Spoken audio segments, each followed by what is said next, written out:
নমস্কাৰ সকলোলৈকে study IQ চেনেললৈ সকলোকে স্বাগতম জনাইছোঁ। আজি আমি ইণ্ডিয়ান পলিটি সম্পৰ্কে আলোচনা কৰিম। পৰীক্ষাত বিভিন্ন ধৰণৰ প্ৰশ্ন সোধে। পোনপ্ৰথমতে আমি কনষ্টিটিউশ্যন অফ ইণ্ডিয়াৰ বিভিন্ন কথা ইয়াতে আলোচনা কৰিম, কাৰণ পৰীক্ষাত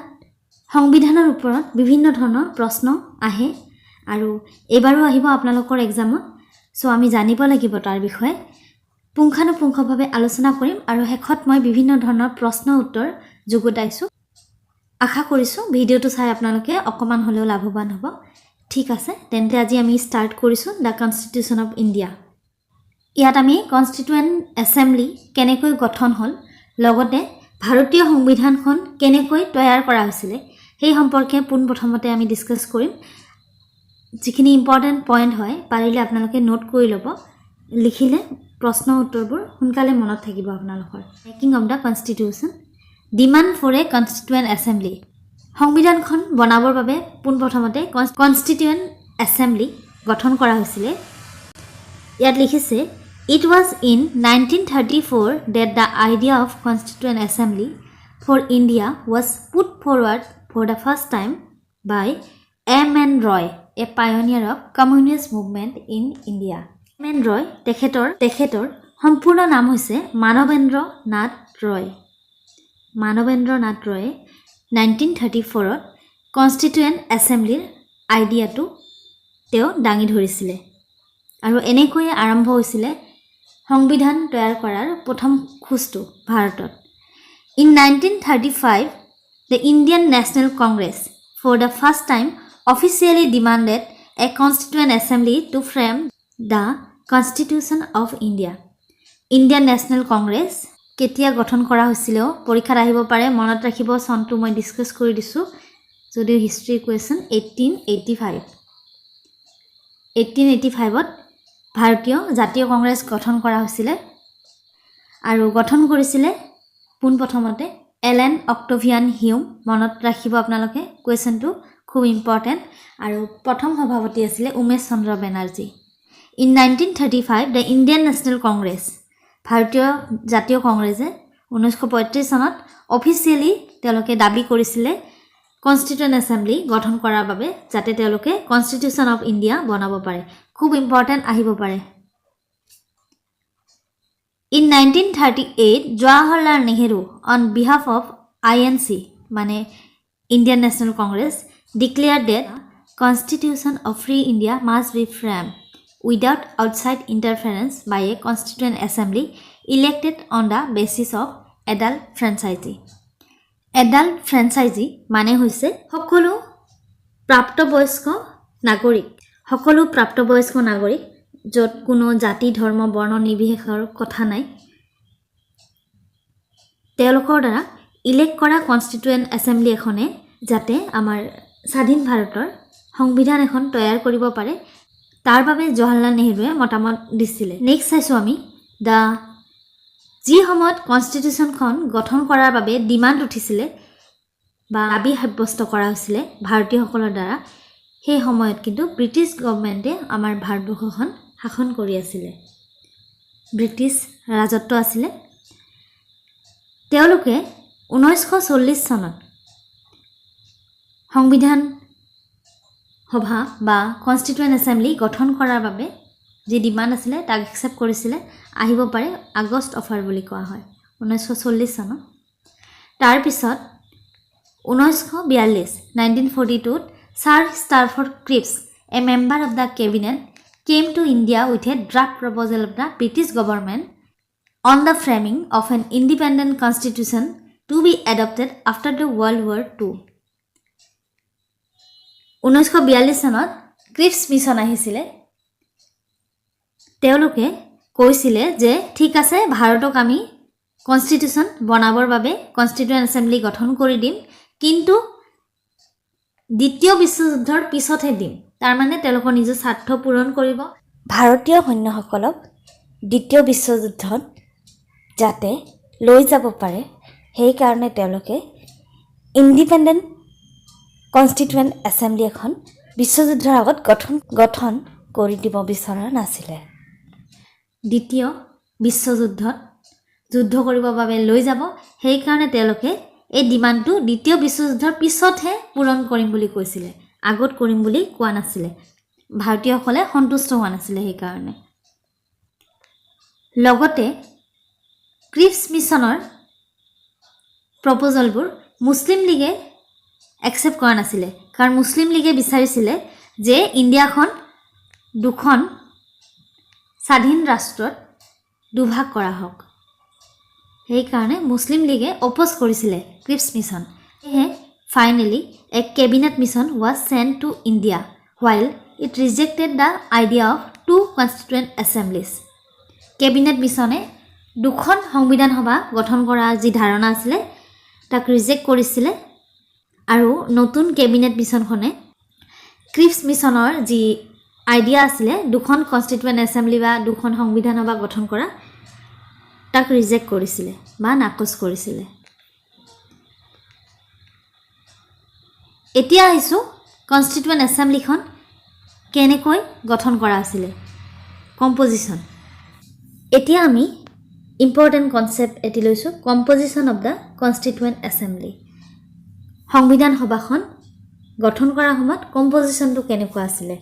কোনে কোনে অংশগ্ৰহণ কৰিছিল বৈশিষ্ট্য কি আছিল গোটেইখিনি আমি ইয়াতে ডিসকাস কৰিম The Constituent Assembly was constituted in November 1946 under the scheme formulated by the Cabinet Mission Plan. আহিব পাৰে পৰীক্ষাত Constituent Assembly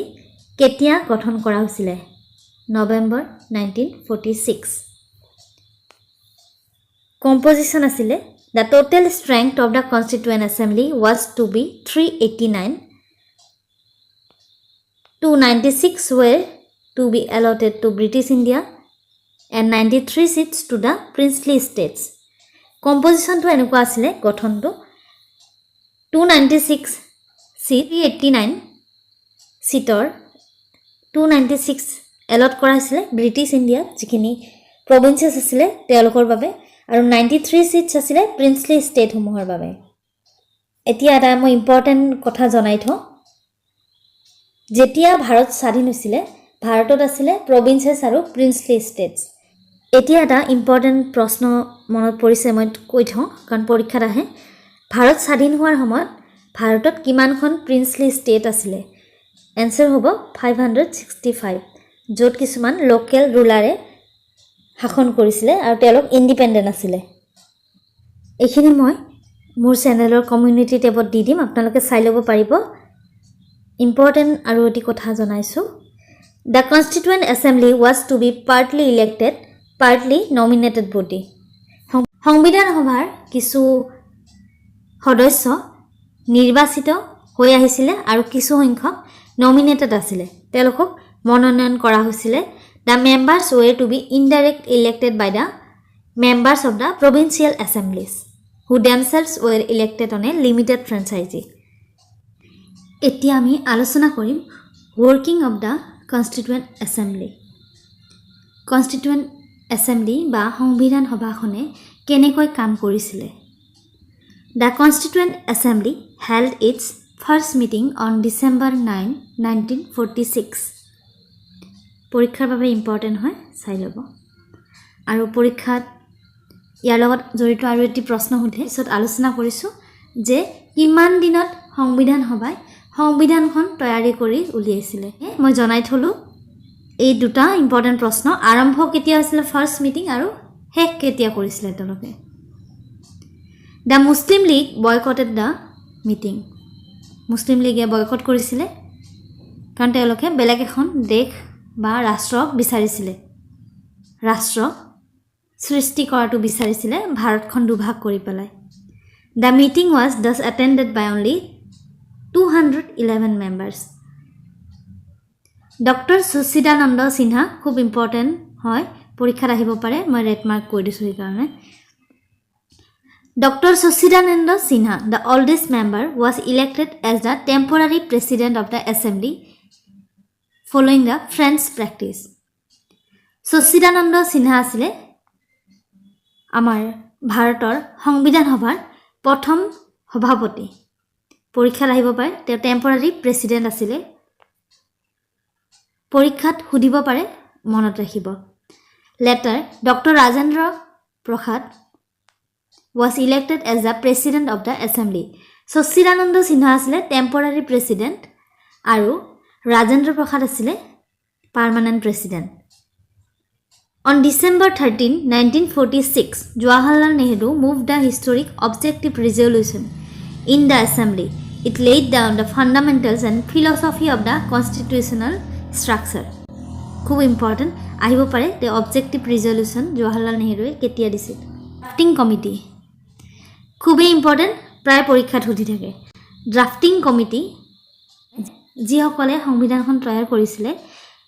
ড্ৰাফটিং কমিটিৰ প্ৰথম চেয়াৰমেন কোন আছিল পৰীক্ষাত সুধিব পাৰে ডক্টৰ ভীমৰাও আম্বেদকাৰ ড্ৰাফটিং কমিটিৰ টোটেল মেম্বাৰ আছিল 7 গৰাকী আৰু অসমৰ পৰা আছিল সৈয়দ মোহাম্মদ সাদুল্লাহ পৰীক্ষাত সুধিব পাৰে অসমৰ কোনে ড্ৰাফটিং কমিটিৰ সদস্য হিচাপে আছিল সৈয়দ মোহাম্মদ সাদুল্লাহ আৰু ইয়াৰ লগত জড়িত দুটামান ইম্পৰ্টেণ্ট প্ৰশ্ন পঢ়ি যোৱা নাযায় কিন্তু পৰীক্ষাত আহে সেই কাৰণে মই ইয়াতে দিছো The original constitution is handwritten with its page decorated by artists from Santiniketan including Beohar Ram Manohar Sinha and Nandalal Bose. Its calligrapher was Prem Bihari Narayan Raizada. Calligraph মানে হৈছে যি ডেকোৰেট কৰি লিখা হয় তাক ক্যালিগ্ৰাফি বুলি কোৱা হয় ইন্ডিয়ান কনস্টিটিউশনৰ ক্যালিগ্ৰাফাৰ আছিল প্ৰেম বিহাৰী নাৰায়ণ ৰায়জাদা খুব ইম্পৰ্টেন্ট প্ৰশ্ন চাই লব পৰীক্ষাত আহিব পাৰে নেক্সট আমি ডিসকাস কৰিম 26 নৱেম্বৰ 1949 চনৰ খুব ইম্পৰ্টেন্ট দিন ভাৰতৰ বাবে কাৰণ সেই দিনাখন কনস্টিটিউয়েন্ট এসেম্বলিৰ দ্বাৰা তৈয়াৰ কৰা সংবিধানখন এডপ্ট কৰা হৈছিল আৰু ইফেক্টিভ হৈছিল 26 জানুৱাৰী 1950 26 জানুৱাৰীত গণৰাজ্য দিৱস পালন কৰা হয় কাৰণ সেই দিনৰ পৰাই ভাৰতত ভাৰতীয় সংবিধানখন কাৰ্যকৰী কৰা হৈছিল The Constitution replaced the Government of India Act 1935 as the country's fundamental governing document 1935 চনত যি ভাৰত শাসন আইন আছিল তাক ৰিপ্লেস কৰা হৈছিল নতুন সংবিধানৰ দ্বাৰা আৰু এই সংবিধানখনৰ দ্বাৰাই ভাৰতবৰ্ষ পৰিচালনা কৰা হয়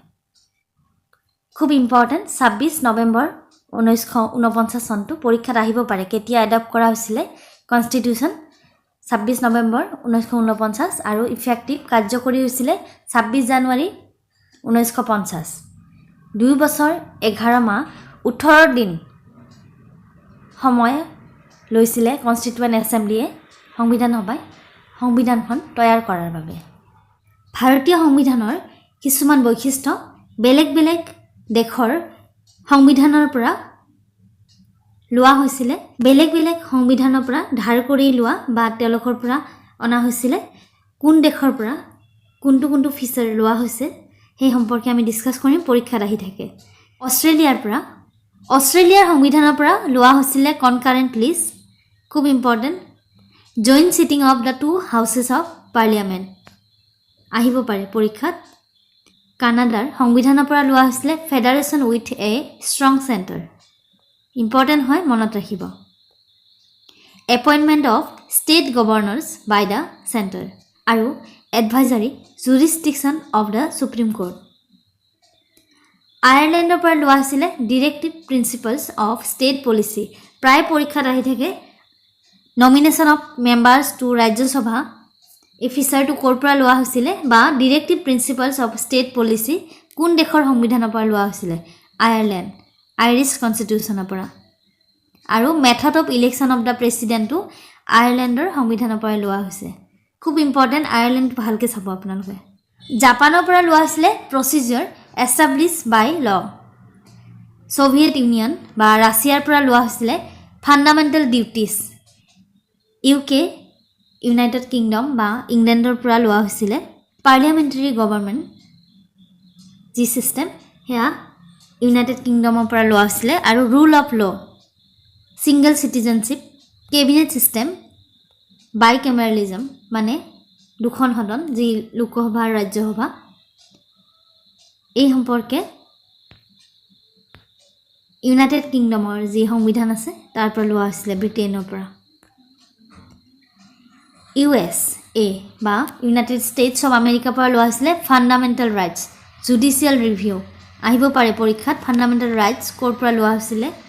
ফাণ্ডামেণ্টেল ৰাইটছৰ যি ধাৰণা সেয়া কোন দেশৰ সংবিধানৰ পৰা লোৱা হৈছিলে সেয়া হৈছে United states of America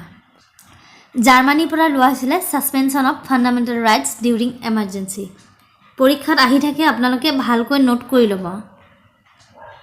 south আফ্ৰিকাৰ পৰা লোৱা হৈছিলে পৰীক্ষাত প্ৰায় সোধে procedure for amendment in the Indian constitution ভাৰতৰ সংবিধানখন যে সংশোধন কৰা হয় মাজে মাজে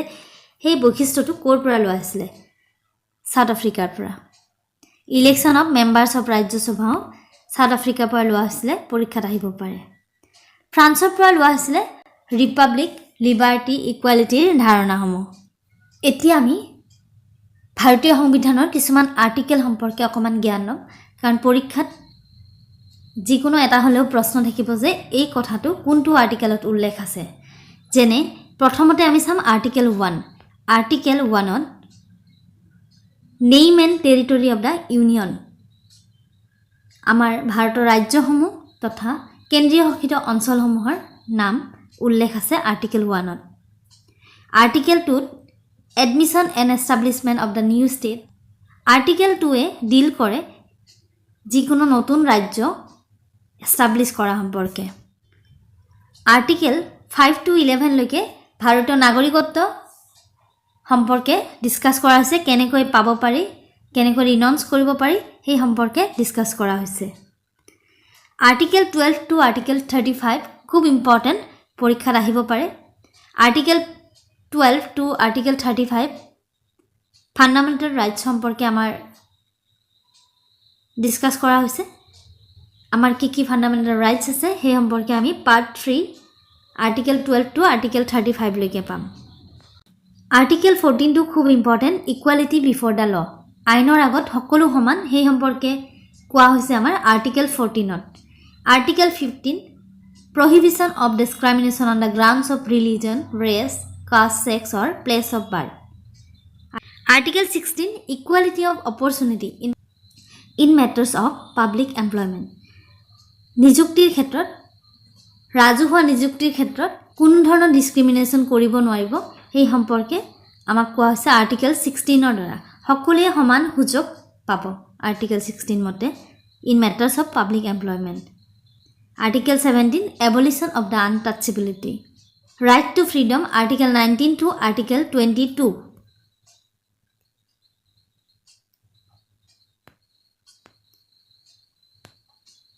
আমি যে কৈ থাকো যে আমাৰ কথা কোৱাৰ অধিকাৰ আছে সেই সম্পৰ্কে উল্লেখ আছে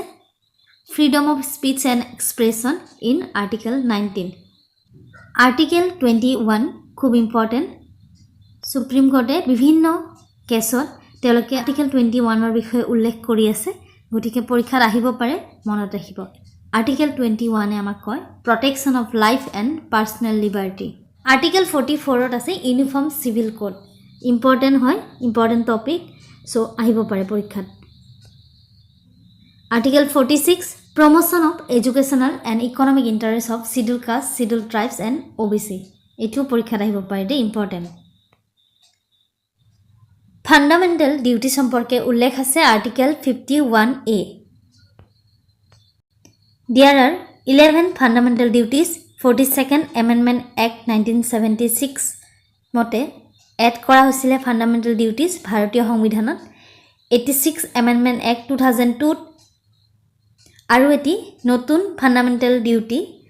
এড কৰা হৈছে বা যোগ কৰা হৈছে সেইটো হৈছে নতুন যি 11 নম্বৰ ফাণ্ডামেণ্টেল ডিউটি আছিল তাত কোৱা হৈছে যে পেৰেণ্টছ বা গাৰ্জেনৰ এইটো দায়িত্ব হয় যে শিক্ষক তেওঁলোকে নিজৰ শিক্ষক 6 ইয়াৰ্ছৰ পৰা 14 ইয়াৰ্ছৰ ভিতৰত শিক্ষাৰ সুযোগ তেওঁলোকে দিব লাগিব অপৰচুনিটি দিব লাগিব আৰ্টিকেল 243 টু আৰ্টিকেল 243 অলৈকে পঞ্চায়ত সম্পৰ্কে উল্লেখ আছে পৰীক্ষাত আহিব পাৰে ট্ৰাইবেল এৰিয়াছৰ বিষয়ে 244 আৰ্টিকেলত উল্লেখ আছে ফাইনেন্স কমিশ্যন গঠন কৰা সম্পৰ্কে আৰ্টিকেল 280 উল্লেখ আছে। আৰু এটি ইম্পৰ্টেণ্ট, ভাৰতৰ প্ৰথম সংবিধান যেতিয়া তৈয়াৰ কৰা হৈছিলে তাত 7টা মৌলিক অধিকাৰ আছিলে, কিন্তু ৰাইট টু প্ৰপাৰ্টি পিছত ফাণ্ডামেণ্টেল ৰাইটছৰ পৰা আঁতৰাই দিয়া হ'ল আৰু আৰ্টিকেল 308 লিগেল ৰাইটছ হিচাপে দিয়া হৈছে। পৰীক্ষাত আহিব পাৰে ৰাইট টু প্ৰপাৰ্টি উল্লেখ থকা আৰ্টিকেলটো কোনটো? 300A। এই ভিডিঅ'টো মই ইয়াতে সমাপ্ত কৰিছোঁ। নেক্সট ভিডিঅ' মই আকৌ আপলোড কৰিম। ইণ্ডিয়ান কনষ্টিটিউশ্যনৰ ওপৰত মই নেক্সট ভিডিঅ' অতি সোনকালে আপলোড কৰিম আৰু লগতে মই বিভিন্ন ভিডিঅ' অলৰেডি আপলোড কৰিছোঁ আপোনালোকৰ সহায় হোৱাকৈ কম্পিটিটিভ এক্সামত। আপোনালোকে চাই ল'ব। ইয়াতে মই লিংক কিছুমান দি দিম, আপোনালোকে ফ'ল' কৰিব। Thank you. ভিডিঅ'টো ভাল লাগিলে প্লিজ লাইক আৰু শ্বেয়াৰ কৰিবলৈ নাপাহৰিব। ধন্যবাদ।